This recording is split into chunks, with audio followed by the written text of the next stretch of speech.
You told me to be straight. I got you on the phone, and I'm trying to sit here and tell my own husband every little detail, everything.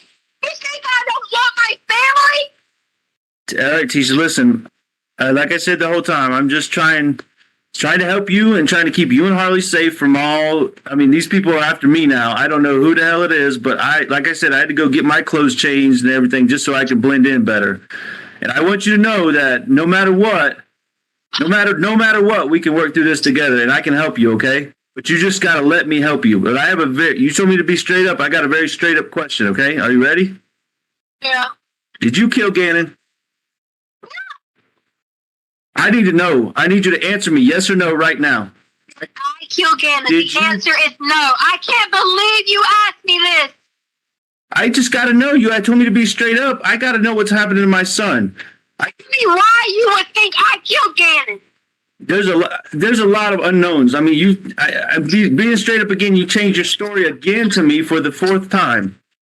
No, I changed my story. You did. This is the 4th version of the same story, okay? Hey guys, welcome back to True Crime with Shannon, where I cover missing persons, unsolved cases, crime news, and more. Well, this is beautiful, sweet Gannon Stauch, and I'm going to start covering this week's testimony. I don't know how much I'm going to get through today. I'm going through the transcripts. I've had a bit of a rough day, and also getting through all this. Listening to court this week has been rough, and it's hard to listen to.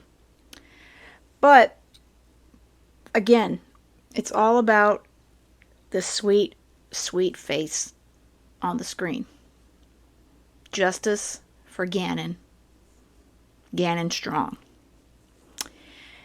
And his father, Al, has been the first witness on the stand, and he has been Gannon strong.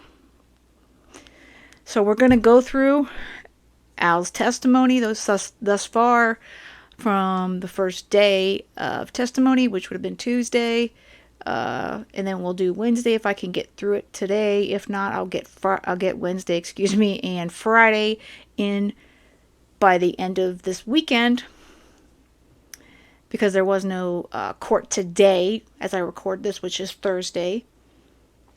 I'm kind of wishing there wasn't court tomorrow, only because it is Good Friday.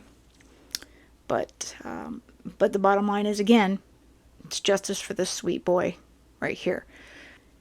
I'm just going to go through the transcript itself and discuss it, and I will include links if anybody wants to go back and listen to the phone calls that Al had with the defendant.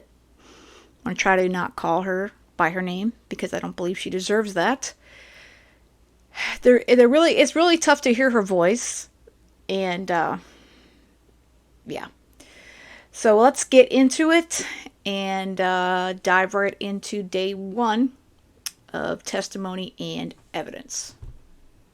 So this is actually, this is the first day. So day 2 would have been actually day 2. So this is the first day after opening statements. So April 4th, 2023. And thanks to the Al Stauch support page, they posted all this, and I'm sure it's posted other locations, but this is I'm not using English very well, but it's an excellent resource for Al and the family right now. So first prosecution witness was Al Stauch. Al is emotional. Exhibit 1 was a picture of Gannon. Now, we didn't get to see any of the photos that were displayed on the screen, and as you guys saw in opening statements, the angles are not very great, so watching the trial is sort of, I don't want to say it's not worthwhile. I think this is more of a trial that you can listen to. And just due to the angles. And again, I would like to see the witnesses, and I would like to see some of the photos and the evidence, because obviously some of the stuff even the jury doesn't want to see, but they're going to have to see. But that said, I'm grateful again that we get the opportunity to still be virtually present in this case, in getting justice for Gannon. All right, so again, we have a Exhibit 1 picture of Gannon, and he says, "That's my boy," trying to regain composure and hold tears back. Gannon was born on September 29th, 2008. He was 4 months premature. He weighed 1 pound 6 ounces. Landon Bullard is Gannon's mother. They were married when Gannon was born. Gannon has a little sister, Lana. And yes, she is one of the witnesses that will be testifying. And she is, I believe, 10 years old right now, as the trial is on. October 20th, 2008, Al got to hold Gannon for the first time. The last time I ever got to hold him, he was in a box about that big as well, 6 months after he died. Gannon had a lot of medical issues as a baby, including a collapsed lung. He required a feeding tube. Gannon had ADHD and stomach issues, but everything else from birth he overcame. He was held back 1 grade to allow him to catch up, but you couldn't tell the difference between him and other 5th graders in 2020. Al was stationed in Alaska in 2017. Letecia and the kids moved to Colorado a month or 2 prior to Al's arrival in 2019. Gannon wanted to be a YouTube gamer. He has 1 video on YouTube. He loved Sonic, and Mario was his favorite. Those were some of Al's favorite things he ever got to do with Gannon. Play those video games. They lived in Myrtle Beach, South Carolina before moving to Colorado. Now, Exhibit 2 is a photo of Lana in 2018 at 6.5 years old at their home in Myrtle Beach. Lana was also born early. She actually tried to come out a little bit before Gannon. They were always competitive with each other. As much love as a sister and brother could have. "I'm just going to miss getting on his nerves," Lana said after Gannon died. They always made sure he looked after his little sister, not even letting her walk 3 houses home alone from the bus stop. So it sounds like Gannon was a very, very good big brother to his younger sister. Al and Landon were married for 10 years, dating and together for about 12 years. Al and Letecia were married for 4 or 5 years. They met playing softball. They really got to know each other in January of 2014. They began dating. Al was still married to Landon, but they were separated when they met and started dating Letecia. So he was separated from Landon, but they were still married. Letecia has a daughter, Harley, and of course she comes into play quite a bit into the story later on. Exhibit 3 is a high school graduation photo of Harley from 2019. She finished high school online in South Carolina. Al and Letecia were married in January of 2015. Al Stauch points out the defendant as Letecia Stauch. Al is a full-time officer in the Colorado National Guard. He served 1 week in a month in summer duty. He is an AGR. He's an AGR his whole career, active guard. He was a recruiter for 12 years and then took his commission as an officer in June 2016 and moved to Alaska later that year after a brief time at school in Colorado. He was there for 2 years and has been in Colorado since 2019. His main duty is missile defense. The trip with Lana and Gannon to Alaska was one of the most memorable trips of Al's life. They never moved there with him, they just visited. During Al and Landon's separation, they took turns living in the home. The kids stayed in the home, and Landon initially had more custody and was living with the kids at her mother's home after they moved out of their shared home. The kids would spend the summer with Al in Alaska and then fly back to Landon's for school during the year. Al made it to Colorado in February 2019. Letecia and the kids were there in January. And Exhibit 4 is a map of Lorson Ranch. Their old house on Mandan Drive is highlighted. Al still calls Letecia Tisha and is having trouble remembering to call her the defendant. Yeah, he tries really hard throughout the trial, and I think that's probably something that's going to be difficult for him, because who thinks that someone they marry and they fall in love with and they marry and they trust with their children is going to do what she did? Nobody. They moved out of the Larson Ranch home in February of 2020. The landlord allowed them to break their lease due to the circumstances. The home had a main floor and finished basement. A furnace room and a closet under the stairs were unfinished. They stored boxes and luggage in the furnace room. Gannon initially had the basement room, and Lana had the main floor room. They switched at some point. There are 2 bedrooms, a living room, a kitchen, a laundry room, a bathroom, and a garage access on the main level. Downstairs was a closet, Gannon's room, a living space, a bathroom, and Harley's bedroom. Now we have Exhibits 5 through 12. Exhibit 5 is the exterior of the home, a front view. Exhibit 6, a view immediately inside the home looking at the living room. Exhibit 7 is a view further inside of the living room and kitchen. Exhibit 8, closer up view of the kitchen. Exhibit 9, a view from the back sliding door with a patio behind the photographer. It shows the stairs down to the basement as well as the living area. Exhibit 10, a view of the master bedroom from just inside the door. Exhibit 11, a view of the laundry area. And Exhibit 12 is the garage. They had a family dog named Chance. A Volkswagen 2018 Jetta was parked in the garage in Exhibit 12. It belonged to Harley. One side of the garage was for woodworking supplies. In the photo is a table he was working on building for his mom. He likes to build cutting boards. He talked about that he likes to do woodworking in his spare time, and now they also are going to show the photo as Exhibit 34 is a photo of a table that Al built for Gannon, so he had a place to use his Legos and such. He made it Mario colors for him.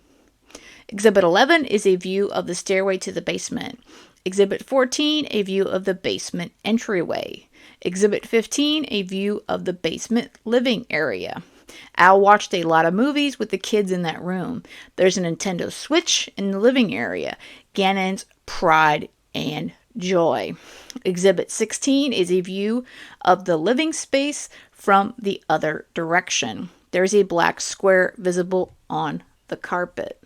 On January 25th and 26th, 2020, Al worked the day shift on Friday and Saturday and had to leave town on Sunday. He had 2 weeks of training in Oklahoma. After work at 6 p.m., he went home and ate dinner with the family, including his mother. He then drove his mother around 8 p.m. to Denver Airport because she was flying home and he had to fly to Oklahoma. He slept on the floor at the airport. Gannon 11 and Lana 8 and Harley 17 and Letecia were still at home. Yeah, he mentioned he slept at the airport on his duffel bag. That's dedication for you to the military. The carpet was not damaged when Al left. Late on Sunday the 26th or early on the 27th, Letecia told him via text or phone call that there had been an accident on the carpet and a candle had spilled. A piece of the carpet was cut out. Exhibit 17 is another view into the basement. Exhibit 18 is another view of the furnace room / unfinished closet.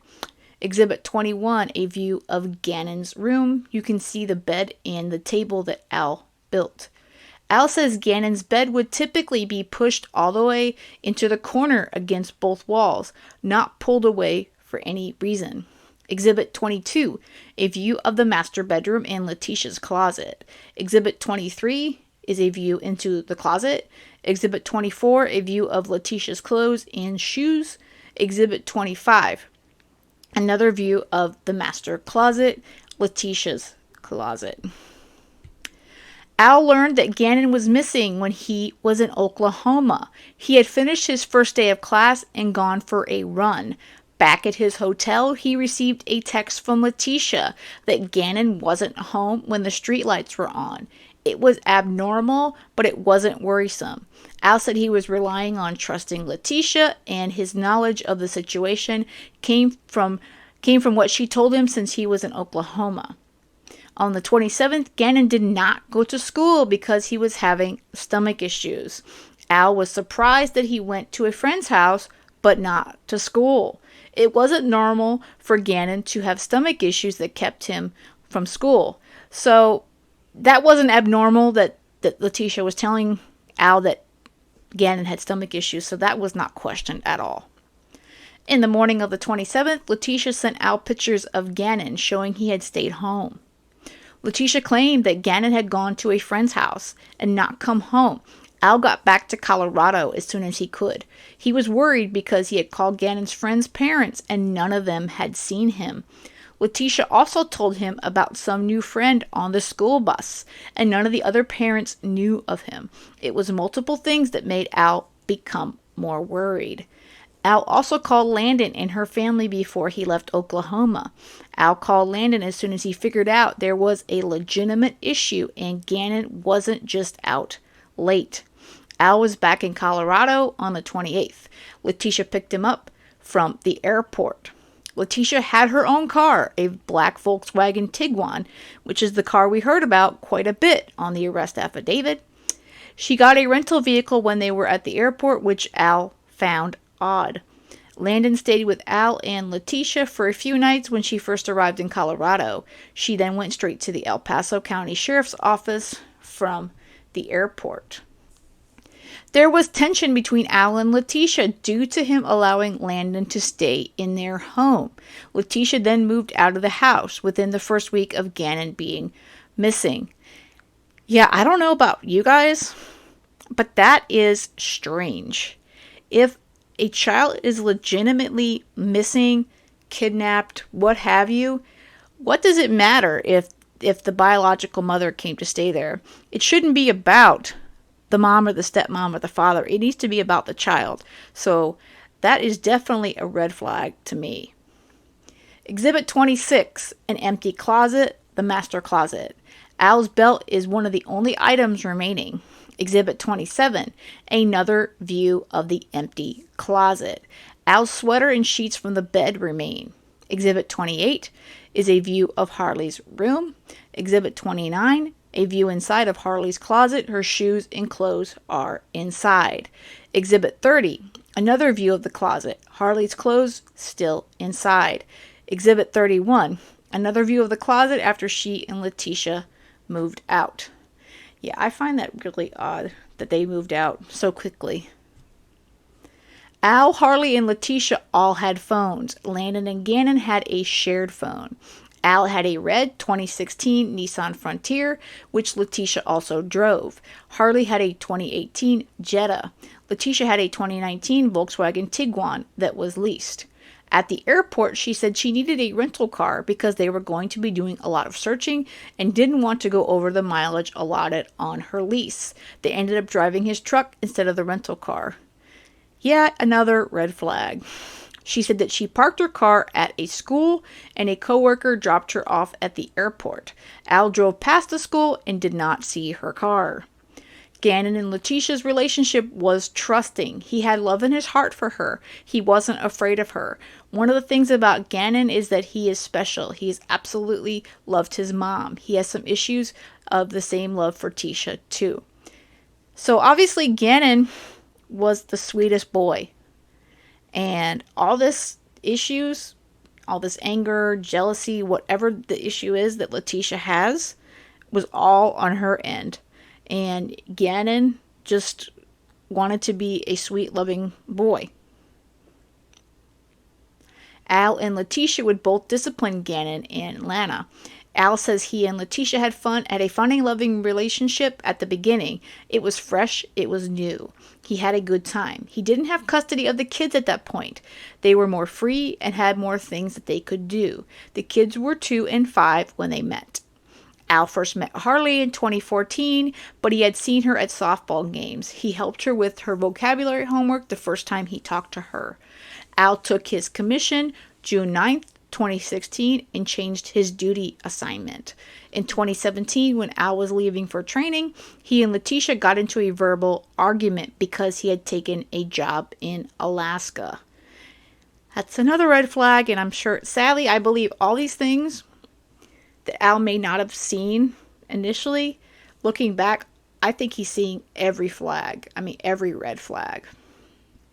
Letecia did not like Alaska and said that the United States should just give it back to Russia. Okay. Al said Letecia was manipulative during their relationship. And when did he realize that?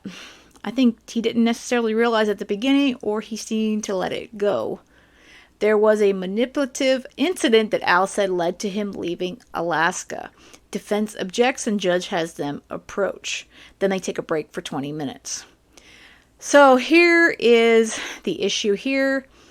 They had the jury leave and then they discussed it.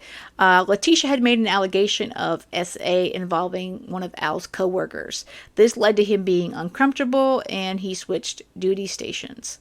So she made an accusation about one of Al's co-workers, and that basically forced Al to request a transfer. The sexual harassment claims involved a captain and a lieutenant colonel. The claim led to Al leaving Alaska and moving to Colorado. The captain had been drinking when Al and Letecia arrived to join them for dinner. There was a comment he made to Letecia. Letecia went to pick up Al from work, and the lieutenant colonel was leaning over into the truck, talking to Letecia when Al arrived in the parking lot. When the lieutenant colonel saw him, he left. Letecia made a complaint of sexual harassment directly to the National Guard. Letecia texted Al that she was pregnant with twins. She sent him a picture of an ultrasound. As far as Al knows, she was never pregnant, but this was stricken from the record.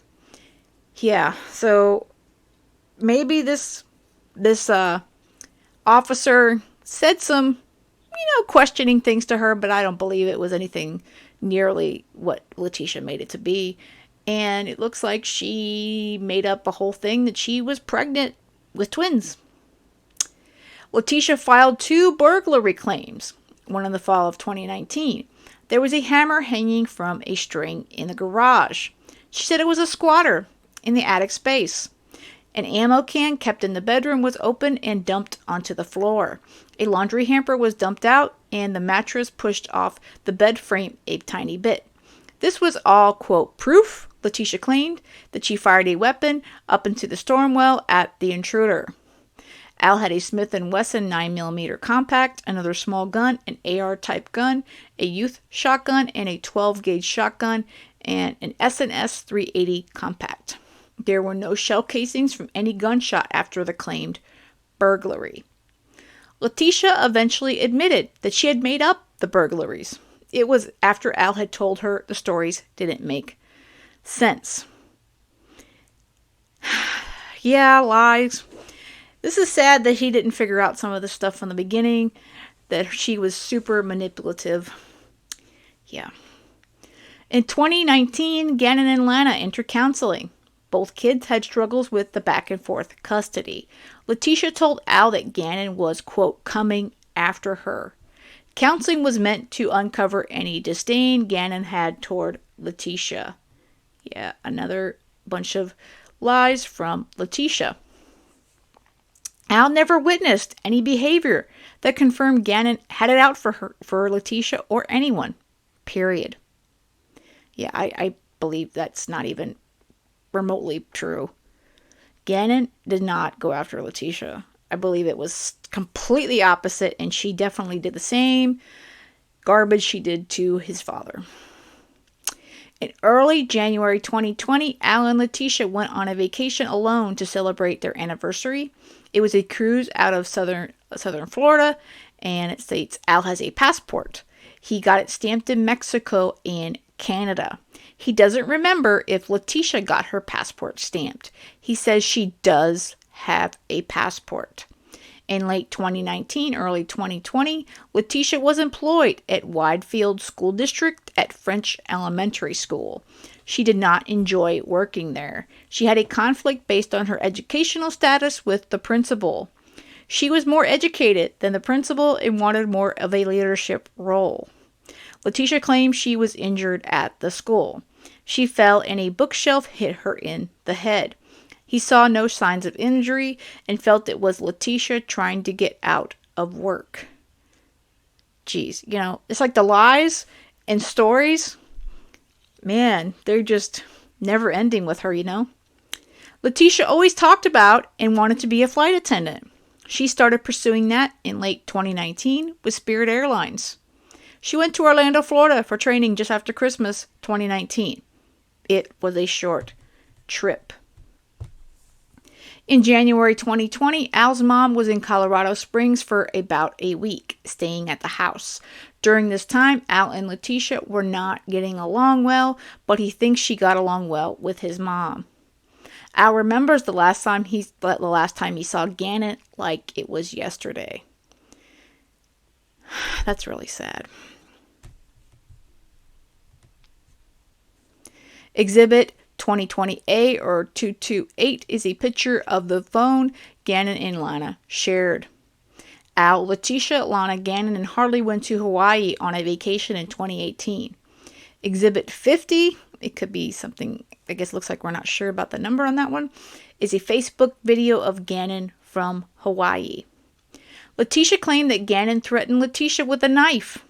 Al says no threats ever out of Gannon, knife or no knife. This is why they put Gannon in counseling in 2019.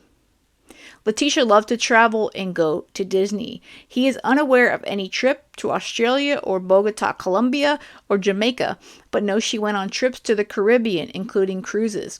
It is unaware of contact with cartel members. Letecia wanted to be like Kim Kardashian. That was kind of her main thing she looked towards. She wanted to live above their means. This caused tension between Al and Letecia.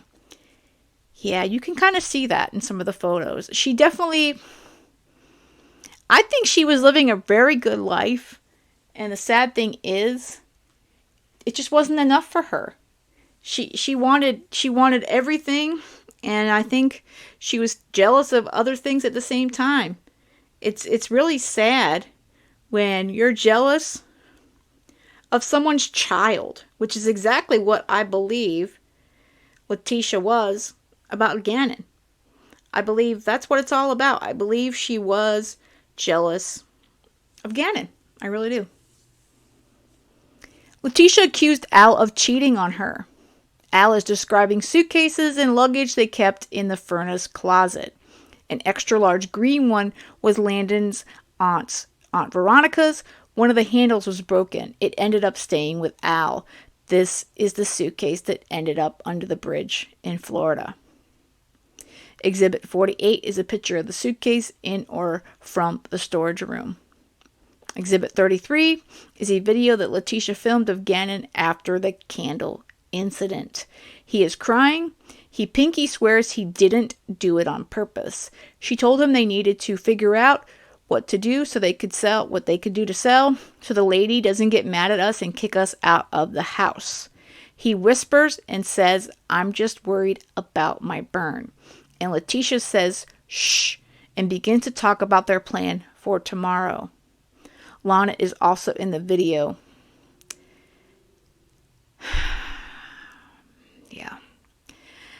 I'm going to play that video right now, but again, here's another trigger warning. Even if you've heard it before, this video gets me every single time.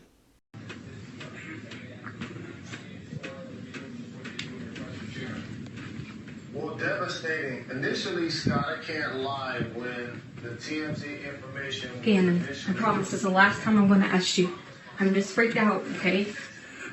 Are you sure you didn't do it on purpose? He did it. Okay, you promise. Not He promised. on purpose. Pinky promise. Pinky. Okay, all right. So listen. We're all right. We're gonna have to sell stuff to fix it. Okay. So we figure out what we gotta sell. We can sell the sofa. We can sell whatever, because we gotta get it fixed. So, lady, don't be mad at us and kick us out of the house. Okay? You got it? Al states, "This is the last words I ever heard Gannon speak." Exhibit 19 and 20 are two different pictures of Gannon in his bed. Letecia sent him at least one, if not both, on the morning of January 27th, 2020 in a text message. Gannon did not generally sleep with blankets piled on top of him. The red blanket may not have ever even been on Gannon's bed before. It wasn't Gannon's, and there was something large like a pillow wedged under the blanket. Gannon's hands are in a different position in the two different exhibit photos, and Gannon's bed was pulled away from the wall in one of the photos. Exhibit 50 is a Facebook video of Gannon in Hawaii. When Al got back to Colorado, there was a story going around that Gannon ran away. There was another possible sighting at a gas station. Al and Letecia drove to that gas station in his truck and met an officer there. They watched surveillance footage, but it wasn't Gannon. He would also just drive around the neighborhood and other places like Walmart and GameStop randomly and see if he could see Gannon. This is when he drove past French Elementary 3 times to try and find Letecia's car. Al watched surveillance footage from a neighbor's home and didn't see Gannon leaving the home to never return.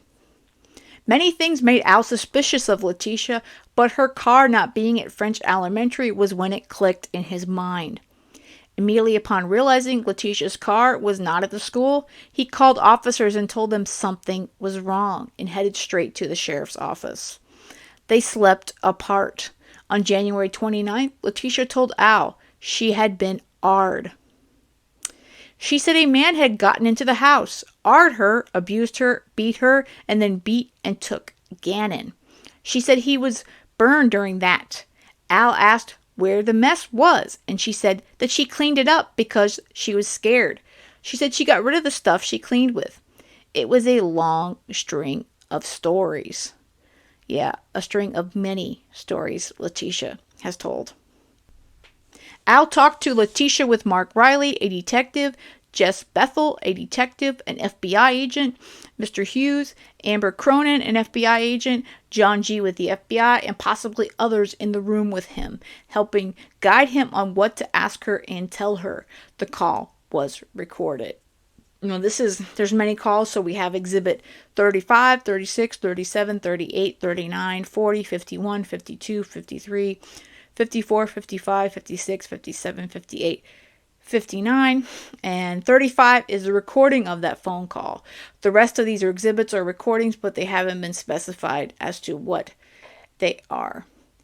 So, again, I'm not going to play the recordings. I'm going to link to the web stream in the information of this video, and if Law and Crime has the calls separated out, I will do that as well.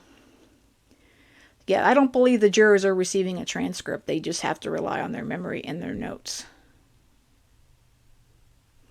All right, then they went to lunch break, and they were back. They had camera issues, and then they went back into the timeline before going into the audio recordings. Shortly after the camera's fixed, you can see Letecia still in the corner. Yeah, Letecia's in the corner, and she seems to be always far away from her attorneys. And a number of times during Al's testimony on day one, she turns around and she never really looks at him. It's very strange. Exhibit 32 is multiple text message threads between Al and Letecia. They start on January 26, 2020 around noon. January 27th at 2:48 a.m.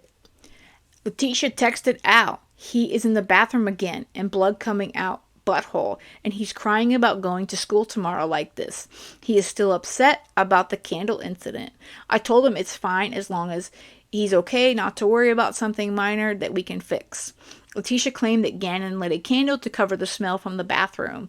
There was also an incident during a hiking trip with Lana and Gannon where he had an accident. She seemed frustrated. She didn't like to clean it up and deal with that part of Gannon. Al and Letecia met with detectives on January 28th at Starbucks close to their home. Gannon and Lana's phones were given to investigators. Leticia's initial story was that Gannon had not come home from a friend's house. Al also gave the story initially because it's what he was told. Eventually, he began to suspect Letecia knew more than she was saying. When he didn't find Leticia's car at the school, he knew she had been lying. He told investigators he believed he would find Gannon in the car. The whole point of searching was to find Gannon. On January 29th, Letecia was texting Al, who was sleeping on the couch, asking him to come talk to her in the bedroom. This is when she started telling the first R story. The first story was that she had been R'd and beaten up. Gannon had been beaten up and burned, and Gannon was taken by this person. She claimed it happened in Gannon's bedroom, and she cleaned up the mess. She seemed a bit frantic and all over the place when he went into the bedroom to talk to her. She was not crying, but her speech was rushed, and she was freaking out. Al left the room and told his mom and sister to get their things out of Gannon's bedroom where they had been staying because it could now be a crime scene. He then got all the weapons in the home and locked them in his truck. A 12-gauge shotgun and pistol were in Leticia's name, which he asked her for, and she gave up willingly. His 9mm compact S&W was given to Landon's brother as he trusted him. He called authorities and told them about the SA on Letecia that she told him about. Al believed it was a BS story and that something else was going on. He wanted all the weapons out of the house and somewhere else. Letecia claimed that there was blood everywhere, hers and his, from the RM beating, but that she cleaned it up. When Letecia wanted to get her belongings, Al made sure a deputy was there because the situation was very volatile by then. Letecia came with Harley, her mother, and her brother. Harley was acting very reserved during this time. Yeah, I'm anxious to know what she thinks, what she was thinking, and I'm definitely anxious for Harley to get on the stand, that's for sure. Al's brother, Landon, and her aunt, a deputy, Al, Lana, and Al's sister were all at the home when Letecia went to get her things from the home. Al never saw that extra large green suitcase leave the home. But obviously it left the home because she sure had it. Letecia brought up a specific name, Eduardo and Quincy Brown, in relation to the SA. Al is having trouble with the multiple stories, trying to keep them straight. They've been mixed up in his mind. Yeah, and hearing her talk about them, I can't imagine how he kept anything straight. And she has no straight stories whatsoever. One story was that Letecia let a man inside the home, maybe by giving him the garage code, that was a construction worker. This was the first person she claimed SA'd her. They are playing audio exhibit 35. Al sounds kind of upset and distant, but he's asking Letecia what's up, if she's eaten, etc. She says she hasn't eaten because she doesn't have any money or cards, angrily. They took her purse and her Apple Watch and everything in her car. They took her passport. She's upset because she doesn't have anything she needs to get to anything. Some sort of pass and badge. Yeah, you told me that. I forgot. I'm sorry, said Al. The call dropped due to Wi-Fi. I had to use this Indian dude's number here to call you back on, says Letecia. Al says they still have his truck and badges, so he can't get into the secure part of his job. Now, I gotta hand it to Al. He really, later on, he gets definitely much more on her, but initially, man, he really plays nice with her, and like that he's on her side to get her to talk. Harley doesn't have her high school diploma, her ID, or social security card. She's supposed to be on the base weekly and can't get on base and doesn't have any of the proof she needs. Letecia, I'm not downing anyone, but they don't need to lead the investigation if they're not going to lead. So she called Colorado Bureau of Investigation. She says they're, quote, barking up the wrong tree and not following the credible things I've told them. She's mad they want tips from the public when the public was not there. I have to go up to people I don't know, because they could be mad killers or something, to borrow their phones and such. Al tells her he feels like he has to hide from the public too. Letecia asks if he's staying by himself. His Uncle Jeff is with him, he tells her. Letecia doesn't want Al to be by himself because it's a bunch of vultures. She's got some paper notarized. It sounds like a statement or something. Gannon's always barefooted. He stepped on something in the garage while helping Letecia get things from the garage that she had bought from the clearance store. Boards Al left under her car cut Gannon's foot. Letecia sat in the back of the car to bandage his foot so they didn't get blood anywhere in the garage. They turned the boards over so Al didn't freak out that they had messed up the boards. Gannon kept going over to the gate, so Letecia asked him why. He was making sure the gate was locked, and Letecia was surprised he had the key. Al said it was on their dresser the whole time. They got blood on the rug in the garage when Gannon cut his foot, so they decided to throw it away and get another cheap rug. They went inside, and Gannon went to his room with the door locked to keep Lana out. Eventually, Letecia heard something in the storage room and thought that a box fell over. She knocked on Gannon's door, but he said she couldn't come in because he was building something. Letecia had Pedialyte pops and told Gannon to go upstairs to have one. The next day, Gannon noticed she was upset. She was crying over Kobe Bryant. She told him that Kobe had always wanted a boy but only had daughters. She ended up telling Gannon that she had lost babies and knew he could keep a secret and to pray. Yeah, she's more upset over Kobe Bryant's death. Granted, it's a horrible thing, than she is about anything else, her own family. They decided to go on 2 hikes to take their dogs through the trails in Lawson Ranch. Letecia is talking about what Gannon wore, saying that creeper people took her pics and you can see them online. Gannon asked if she remembered Brian or a new friend named Mike. I can't tell if she's saying Mike 2 or Mike 2. She's hard to understand in a lot of these calls, so I applaud whoever typed this transcript up. Gannon's stomach was upset. Gannon was grounded from the Nintendo Switch. Gannon said he was playing with Grayson. Letecia was confused because she hadn't heard that name, didn't see anyone with Gannon, and he wasn't supposed to be online. Gannon said his Uncle Matt was going to visit, but he doesn't have an Uncle Matt. Letecia told him to stay off of TikTok. He was watching TV and she was getting Lana ready for bed upstairs. Letecia heard the alarm going off. She typed in the code in the living room to stop it. It started again, this time saying fire. She looked around and didn't see a fire, so she put in the code again. She figured there was an issue with ADT. They had a prior issue where a neighbor smelled gas but didn't find anything when they were out of town. She went in and asked Lana if she was asleep. She asked her if she heard the alarm. She took Lana and ran outside and gave Lana the keys to the truck and put Lana and the dogs in the truck. Sorry, for a second I hadn't remembered that, but she finally remembered Gannon. She was coughing and choking, and there was smoke. She got a dust mask from the garage and ran downstairs to get Gannon, who was asleep. The amount of stories she has just never end, guys. She said she took something and threw it and jumped on it, and yeah, it's hard to understand her. Gannon did burn his arms. It wasn't bad. Something about as long as you peel, if you peel, it's fine. Al asks which arm. I feel like it was across the arm, she replied. I probably should have looked a little more in depth at his arm, she told Al, and said, yeah, if he was hurt, said Al. Gannon grabbed his cover and ran out with her. Al asked what time it was so they can try to ask neighbors for footage. She says she doesn't have access to the ADT. Yeah, another excuse. Al asks what burned him, wax or what. Letecia says she'll get to that. Yeah, she's got this whole story written out, apparently. And then she can't even keep track of that. They get outside and into the truck. He's screaming and crying. They drove up because she was freaked out. The smoke was more scary and terrifying than the fire. They drove around the block while she wondered if she needed to call the police department or if anyone needed medical attention. She was in shock but pulled back into the driveway. Lana was crying. They were both looking at Gannon. Letecia didn't see anything other than bubbly spots on both of his arms because he was grabbing something she was trying to grab and throw outside. Yeah.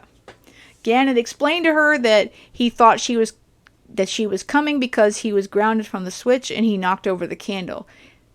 Oh, okay. So this is where the candle, it's hard to understand her. So again, the one who did this transcript, major props.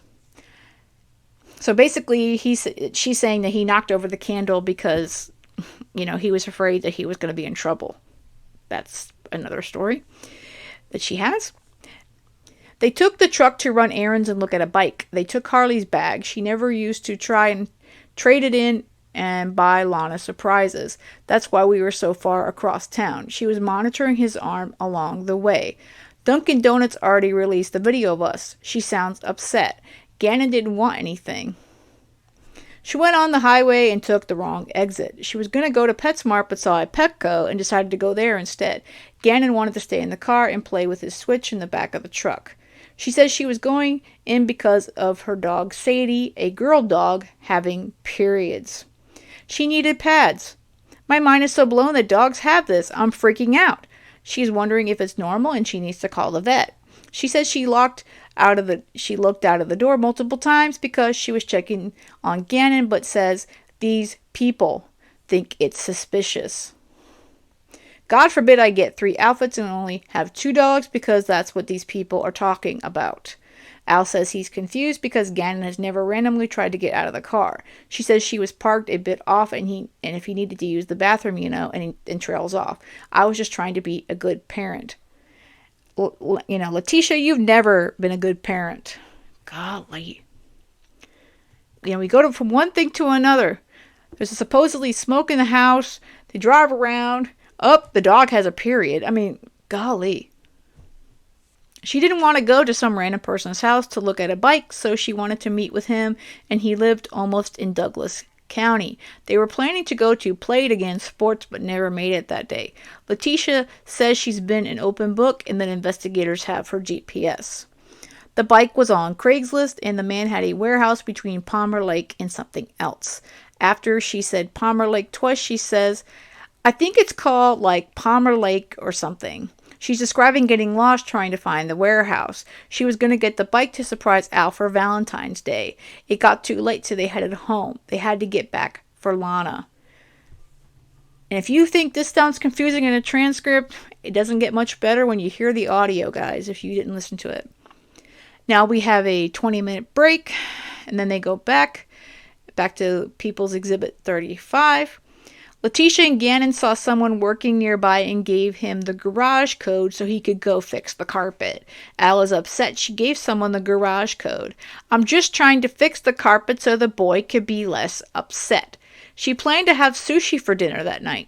She's talking about the alarm again. She said to alarm away, and at some point it was switched to alarm stay. She called ADT asking them why it would switch from away to stay. She says it happens when there's movement in the house with no door sensors being triggered.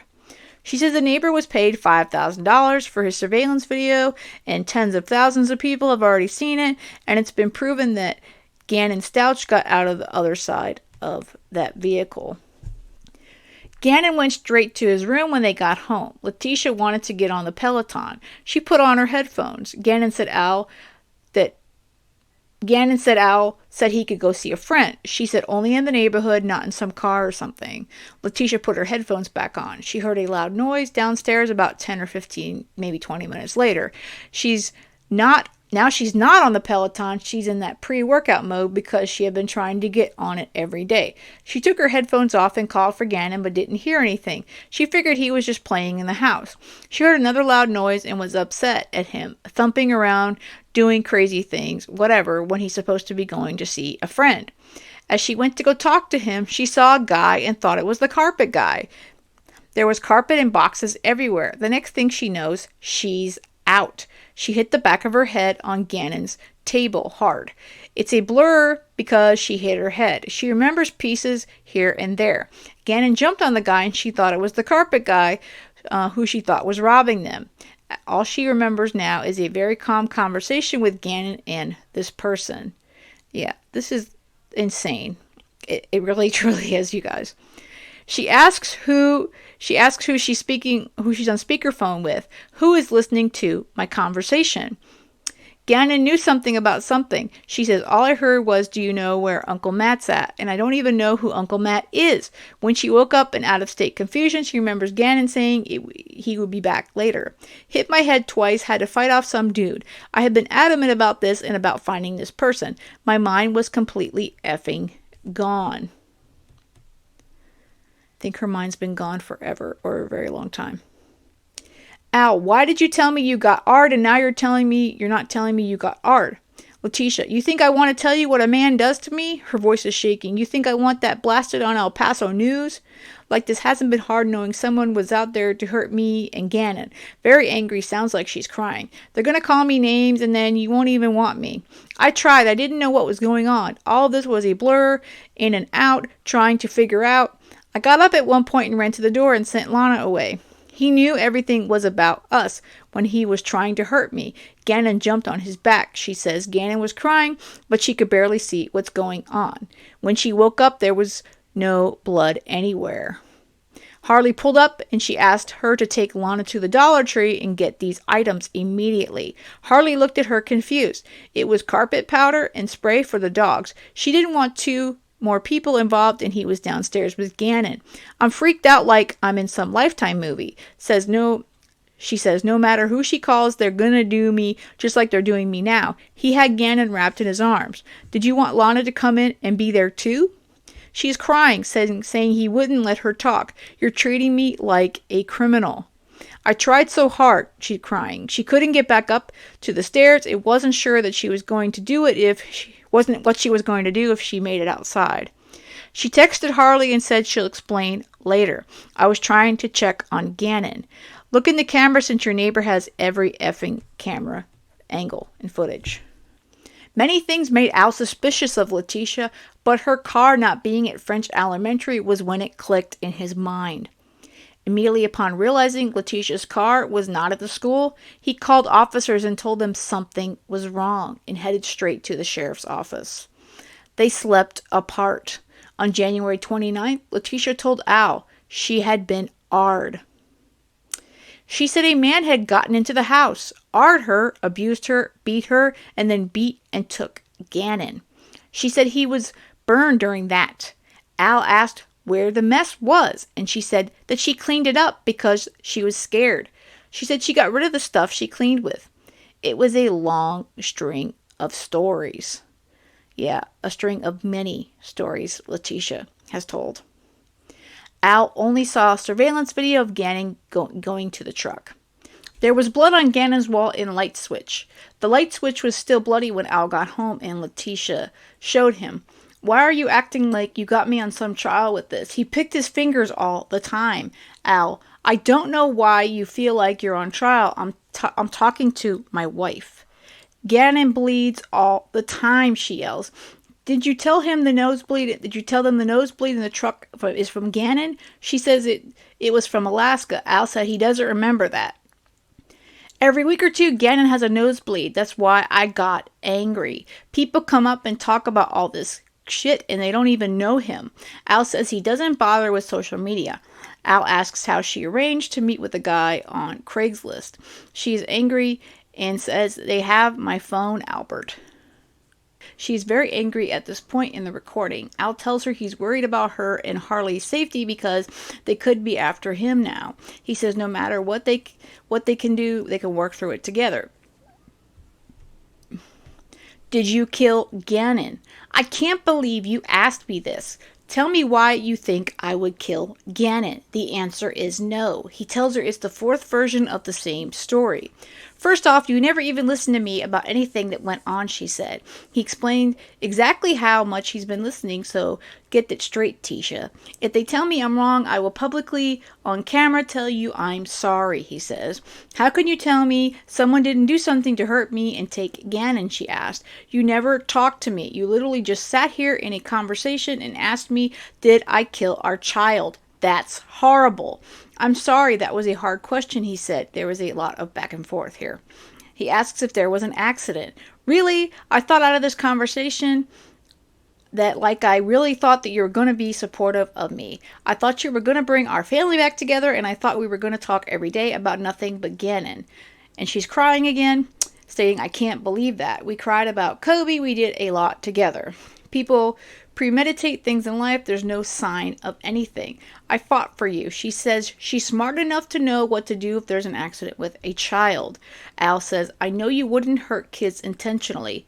She is now angry. I didn't have anything to do with it. Who says he's dead? I can't even believe you're saying that Gannon isn't alive. What is wrong with you? Al says he would have been found by now and cameras would have captured him. Y'all think someone's going to come in here and just say something to appease everyone. She's yelling and crying and saying, I didn't do it. You don't want me anymore. Fine. You don't want our family together anymore. Fine. She goes on something about her car.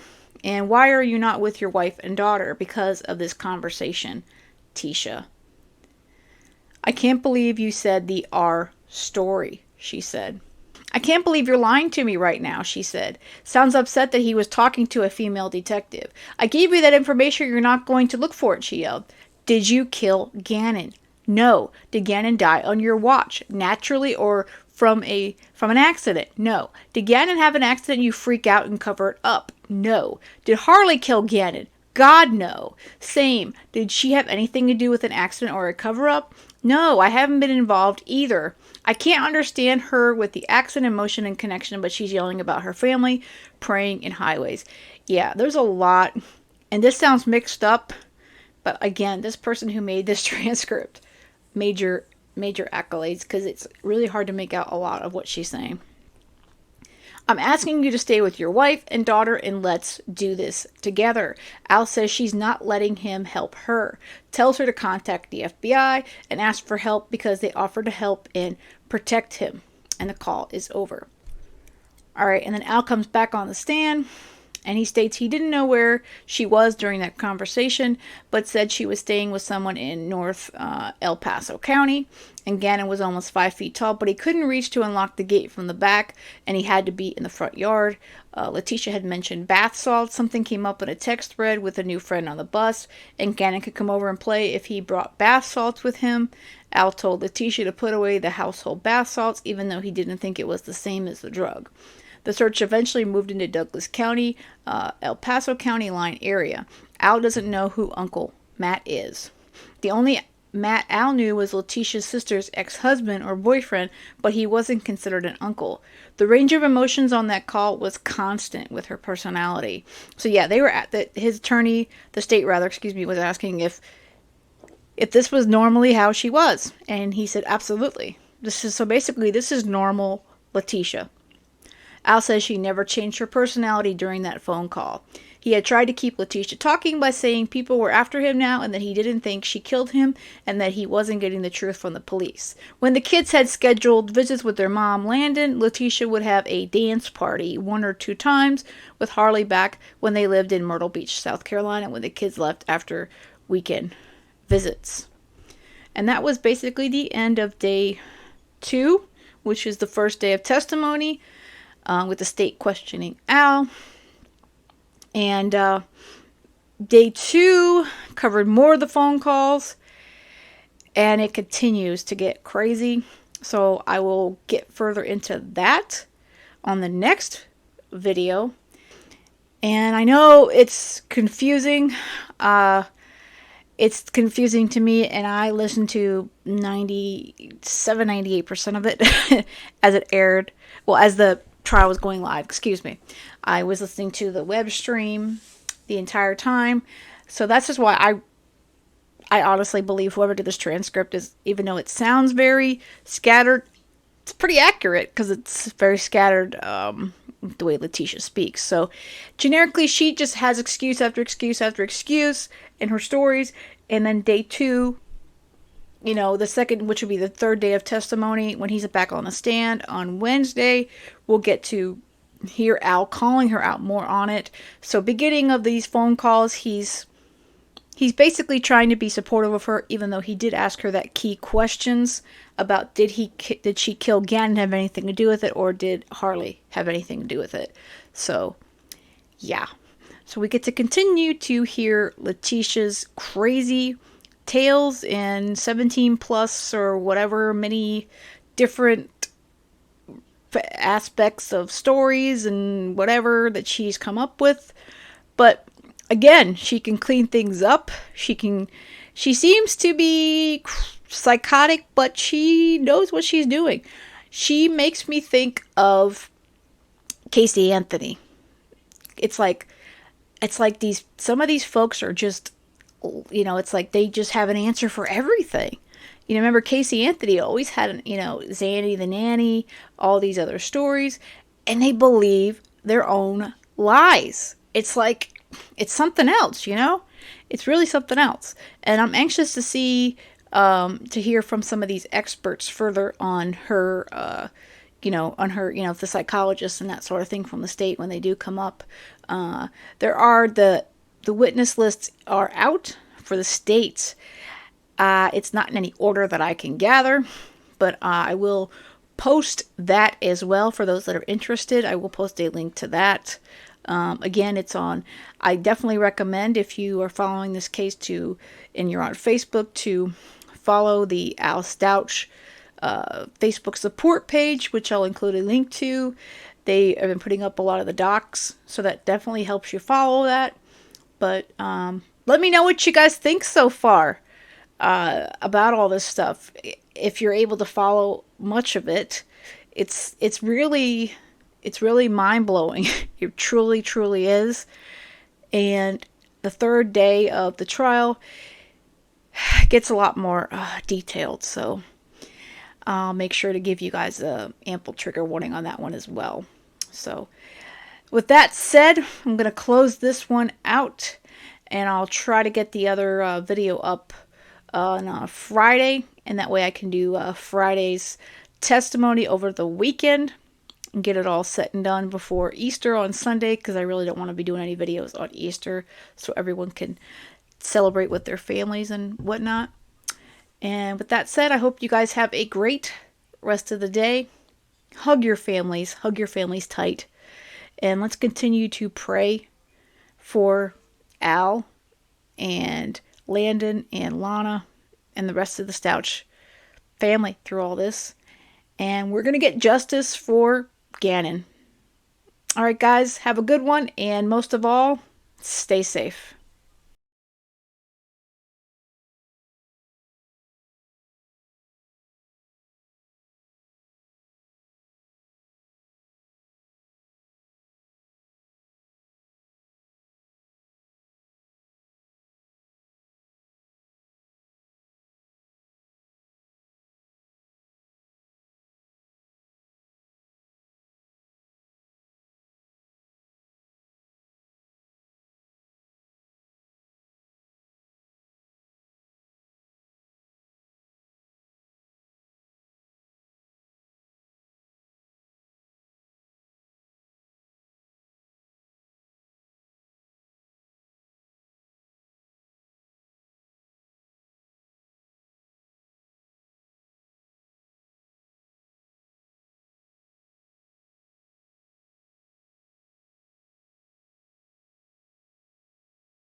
There was blood on Gannon's wall in a light switch. The light switch was still bloody when Al got home and Letecia showed him. Why are you acting like you got me on some trial with this? He picked his fingers all the time. Al, I don't know why you feel like you're on trial. I'm talking to my wife. Gannon bleeds all the time, she yells. Did you tell him the nosebleed? Did you tell them the nosebleed in the truck is from Gannon? She says it was from Alaska. Al said he doesn't remember that. Every week or two, Gannon has a nosebleed. That's why I got angry. People come up and talk about all this shit and they don't even know him. Al says he doesn't bother with social media. Al asks how she arranged to meet with the guy on Craigslist. She is angry and says, they have my phone, Albert. She is very angry at this point in the recording. Al tells her he's worried about her and Harley's safety because they could be after him now. He says no matter what they can do, they can work through it together. So basically, she's saying that he knocked over the candle because, he was afraid that he was going to be in trouble. That's another story that she has. They took the truck to run errands and look at a bike. Okay. 3, 2, 1. They took the truck to run errands and look at a bike. They took Harley's bag. She never used to try and trade it in and buy Lana surprises. That's why we were so far across town. She was monitoring his arm along the way. Dunkin' Donuts already released the video of us. She sounds upset. Gannon didn't want anything. She went on the highway and took the wrong exit. She was going to go to PetSmart but saw a Petco and decided to go there instead. Gannon wanted to stay in the car and play with his Switch in the back of the truck. She says she was going in because of her dog Sadie, a girl dog, having periods. She needed pads. My mind is so blown that dogs have this. I'm freaking out. She's wondering if it's normal and she needs to call the vet. She says she looked out of the door multiple times because she was checking on Gannon, but says these people think it's suspicious. God forbid I get 3 outfits and only have 2 dogs because that's what these people are talking about. Al says he's confused because Gannon has never randomly tried to get out of the car. She says she was parked a bit off and if he needed to use the bathroom, and trails off. I was just trying to be a good parent. Letecia, you've never been a good parent. Golly. We go from one thing to another. There's supposedly smoke in the house. They drive around. The dog has a period. I mean, golly. 3, 2, 1. She didn't want to go to some random person's house to look at a bike, so she wanted to meet with him, and he lived almost in Douglas County. They were planning to go to Play It Again Sports, but never made it that day. Letecia says she's been an open book, and that investigators have her GPS. The bike was on Craigslist, and the man had a warehouse between Palmer Lake and something else. After she said Palmer Lake twice, she says, I think it's called Palmer Lake or something. She's describing getting lost trying to find the warehouse. She was going to get the bike to surprise Al for Valentine's Day. It got too late, so they headed home. They had to get back for Lana. And if you think this sounds confusing in a transcript, it doesn't get much better when you hear the audio, guys, if you didn't listen to it. Now we have a 20-minute break, and then they go back to People's Exhibit 35. Letecia and Gannon saw someone working nearby and gave him the garage code so he could go fix the carpet. Al is upset she gave someone the garage code. I'm just trying to fix the carpet so the boy could be less upset. She planned to have sushi for dinner that night. She's talking about the alarm again. She said to alarm away, and at some point it was switched to alarm stay. She called ADT asking them why it would switch from away to stay. She says it happens when there's movement in the house with no door sensors being triggered. She says the neighbor was paid $5,000 for his surveillance video, and tens of thousands of people have already seen it, and it's been proven that Gannon Stauch got out of the other side of that vehicle.